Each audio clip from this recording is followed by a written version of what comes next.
నమస్కారం. ప్రతిరోజూ మన చుట్టూ ఎన్నో వార్తలు కదా. కొన్నిసార్లు అసలు ఏం జరుగుతుందో అర్థం చేసుకోవడమే కష్టంగా ఉంటుంది. సరే, ఈరోజు మనం కొన్ని ముఖ్యమైన హెడ్లైన్స్ వెనుక ఉన్న అసలు కథలేంటో వాటిని కొంచెం లోతుగా పరిశీలిద్దాం. ఒక్క నిమిషం. క్షిపణి దాడులకి, మైక్రోచిప్లకి, ఇంకా మెట్రో లైన్లకి అసలు సంబంధమేంటి? వినడానికి కొంచెం వింతగా ఉంది కదూ. కాని నమ్మండి, ఈరోజు మనం చర్చించుకోబోయే విషయాలన్నిటినీ కలిపే ఒక అదృశ్యమైన ధాగా ఉంది. ఆ కనెక్షనేంటో తెలుసుకుందాం. పదండి, మొదలుపెడదాం. సరే, మొదటగా ప్రపంచ భద్రత. ప్రస్తుతం పరిస్థితి ఎలా ఉందంటే, ప్రపంచం మొత్తం ఒక రకమైన టెన్షన్తో ఒక అంచున నిలబడినట్టుంది. చాలా సున్నితమైన సమయమిది.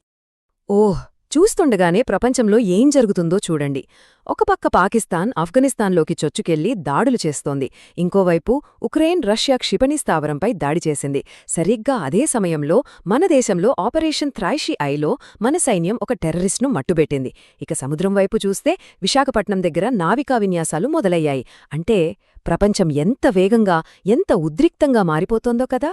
సో ఇక్కడ మనం రెండు రకాల సంఘర్షణలను చూస్తున్నాం. పాకిస్తాన్, ఉక్రెయిన్ చర్యలు, ఇవి దేశాల మధ్య సరిహద్దులు దాటి జరుగుతున్న గొడవలు, అంటే అంతర్జాతీయ ఉద్రిక్తతలు. కాని మరోవైపు కిష్ట్వార్ ఆపరేషన్, మన నావికా విన్యాసాలు, ఇవి దేశం లోపల మన సముద్రతీరంలో మనల్ని మనం కాపాడుకోవడానికి చేస్తున్న ప్రయత్నాలు. అంటే అసలు విషయమేంటంటే, దేశాలు ఒకేసారి అటు బయటి శత్రువులతోనూ ఇటు లోపలి ముప్పులతోనూ పోరాడాల్సొస్తోంది. అయితే ఇవన్నీ ఒకవైపు అయితే, మరోవైపు దేశ నిర్మాణం కూడా ఆగదు.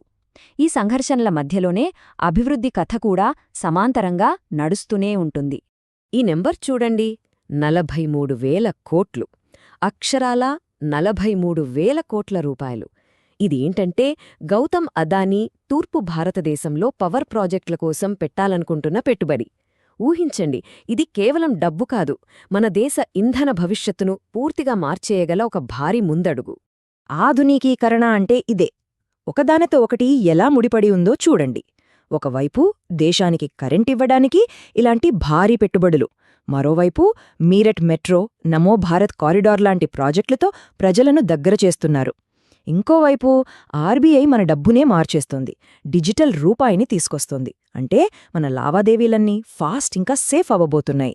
సో పవర్, కనెక్టివిటీ, ఫైనాన్స్, ఈ మూడు కలిసి ఒక కొత్త భారతదేశాన్ని నిర్మిస్తున్నాయి. సరే, ఇప్పటిదాకా భద్రత, అభివృద్ధి గురించి చూశాం కదా.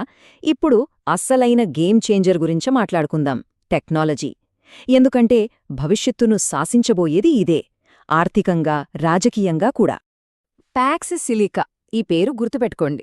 ఇదేంటంటే అమెరికా నేతృత్వంలో ఏర్పడిన ఒక టెక్నాలజీ క్లబ్ అనుకోవచ్చు. ఏఐ, సెమీకండక్టర్లు, అంటే మన ఫోన్ల నుండి రాకెట్ల వరకు అన్నింటికీ అవసరమైన చిప్లన్నమాట. వీటి సరఫరా ఎక్కడా ఆగకుండా చూసుకోవడమే దీని పని. మరిందులో ఇండియా కూడా కొత్తగా చేరింది.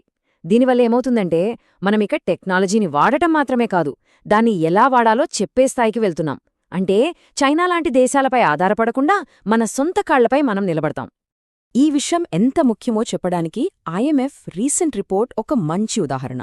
వాళ్ళేం చెప్తున్నారంటే, రేపటి రోజున ఏ దేశం ఆర్థికంగా స్థిరంగా ఉంటుంది అనేది వాళ్ల టెక్నాలజీ బలంపైనే ఆధారపడి ఉంటుంది. సో ప్యాక్స్ సిలికాలో ఇండియా చేరడమనేది కేవలం ఒక ఒప్పందం కాదు, భవిష్యత్తు కోసం మనం వేస్తున్న ఒక చాలా తెలివైన వ్యూహాత్మక అడుగు. సరే, ఇప్పటిదాకా మనం యుద్ధాలు, డబ్బు, టెక్నాలజీ ఇలాంటి పెద్ద పెద్ద విషయాల గురించి మాట్లాడుకున్నాం. కాని వీటన్నిటి మధ్యలో మన కథలు కూడా ఉన్నాయి కదా. మన సమాజం, మన కళలు, మన క్రీడలు, అసలైన మానవ కథ ఏంటో ఇప్పుడు చూద్దాం. ఒక కులరహిత గ్రామం. ఈ మాటలు వినడానికెంత బాగున్నాయో కదా. ఇది కేవలం ఒక నినాదం కాదు, మహారాష్ట్రలోని సౌందల అనే గ్రామం తీసుకున్న ఒక చరిత్రాత్మక నిర్ణయం. వాళ్లు తమ ఊరిని కులం లేని గ్రామంగా ప్రకటించుకున్నారు. ఇది మన సమాజంలో వస్తున్న ఒక గొప్ప మార్పుకు, ఒక ఆశకు ప్రతీక. ఇక కళలు, క్రీడల విషయానికొస్తే వన్ బాటిల్ ఆఫ్టర్ అనదర్ అనే సినిమా బాఫ్టా అవార్డ్స్లో దుమ్మురేపింది. కాని అసలు విషయం ఇదిగాదు. క్రికెట్ ఫ్యాన్స్కి ఒక సూపర్ న్యూస్. మన captain cool MS Dhoni IPL 2026 ఆడబోతున్నాడని కన్ఫర్మ్ అయింది. వావ్, ఇంతకన్నా పెద్ద పండగ ఏముంటుంది చెప్పండి. దానికి తోడు సౌత్ ఆఫ్రికా ఇండియా టీ20 మ్యాచ్ కూడా హాట్ టాపిక్గా మారింది.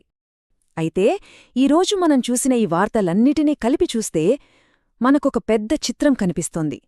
ఒకవైపు ప్రపంచ భద్రత అనేది చాలా సున్నితంగా ఉంది. మరోవైపు దేశాలు అభివృద్ధిలో పరుగులు పెడుతున్నాయి. టెక్నాలజీ కొత్త పవర్గా మారుతోంది. వీటన్నిటి మధ్యలోనే సామాజిక మార్పులు, కళలు, క్రీడలు ఇవన్నీ మన అనుభవాలను, మన ప్రపంచాన్ని తీర్చిదిద్దుతున్నాయి. చివరగా ఒక్క ప్రశ్నతో ముగిద్దాం. ఇన్ని వార్తలు, ఇన్ని సంఘటనలు అన్నీ ఒకదానితో ఒకటి పోటీ పడుతున్నాయి. మరి మన ఈ సమయాన్ని నిజంగా నిర్వచించేది ఏది? అది సరిహద్దులోని సంఘర్షణ, లేక మనం నిర్మిస్తున్న మెట్రోలైన్లా, టెక్నాలజీ విప్లవమా, లేక ఒక చిన్న గ్రామంలో వస్తున్న సామాజిక మార్పా? అసలు కథ ఏది? ఆలోచించండి.